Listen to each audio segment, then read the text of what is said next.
Et le président français Emmanuel Macron, qui s'est emparé du micro et qui prend donc la parole. Je vous propose de l'écouter. Le discours du président de la République. Ce serait le plus radical.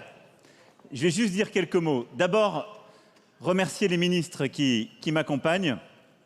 Vous remercier, monsieur le maire. Il est où, Mickaël? Là-bas. Pardon.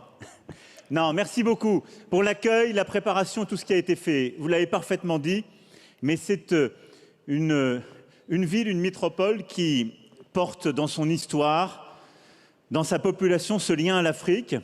Et vous l'avez assumé, formidablement exalté. Et vous avez, au-delà des rendez-vous musicaux et dansants, formidablement préparé et donné l'exemple. Donc merci infiniment de, pas simplement l'accueil, mais la co-construction de cet événement et de ce nouveau sommet.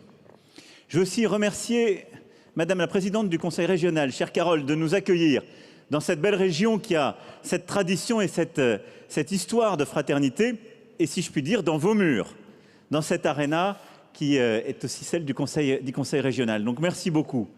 Et merci à l'ensemble des élus qui sont ici présents.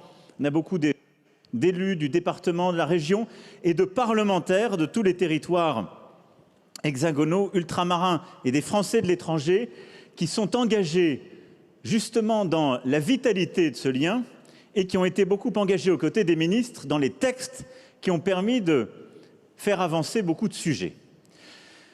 Alors ce nouveau sommet, c'est un engagement pris à Ouagadougou à la fin de l'année 2017. Mais c'est surtout ce que vous avez collectivement commencé à enclencher et qu'il faut rendre en quelque sorte maintenant inexorable, inarrêtable. C'est pour ça qu'en effet, ça ne peut pas être juste un rendez-vous ou un sommet et puis chacun repart chez soi, chacun reprend ses habitudes. Donc ce sommet, il vient après plusieurs étapes, on y reviendra sans doute dans les débats. Ce sommet, il a été préparé et je veux vraiment remercier le professeur Achille Membe et remercier toute la commission qui l'a entouré. Merci Achille. Parce que c'est un intellectuel,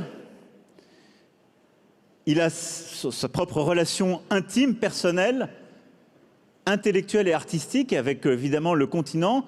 Il est un commentateur non complaisant de la relation entre la France et l'Afrique.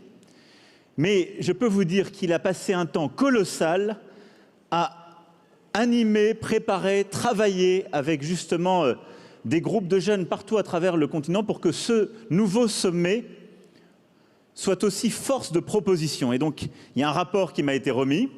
Et puis, il y a tout ce que les jeunes, et je remercie vraiment les jeunes qui se sont préparés, qui ont beaucoup travaillé, qui sont là, qu'on va entendre tout à l'heure, parce qu'ils viennent en quelque sorte relayer, compléter, porter avec leur sincérité des propositions, mais aussi des indignations, une voix, leur regard. Et je crois que ce à quoi nous sommes très attachés avec le gouvernement, avec l'ensemble d'ailleurs des ambassadeurs et ambassadrices ici présents, avec l'AFD, je remercie son directeur général d'être aussi à nos côtés, plus que ça avec nous, c'est que ce nouveau mouvement s'enclenche. D'abord parce qu'on le doit à l'Afrique et à sa jeunesse.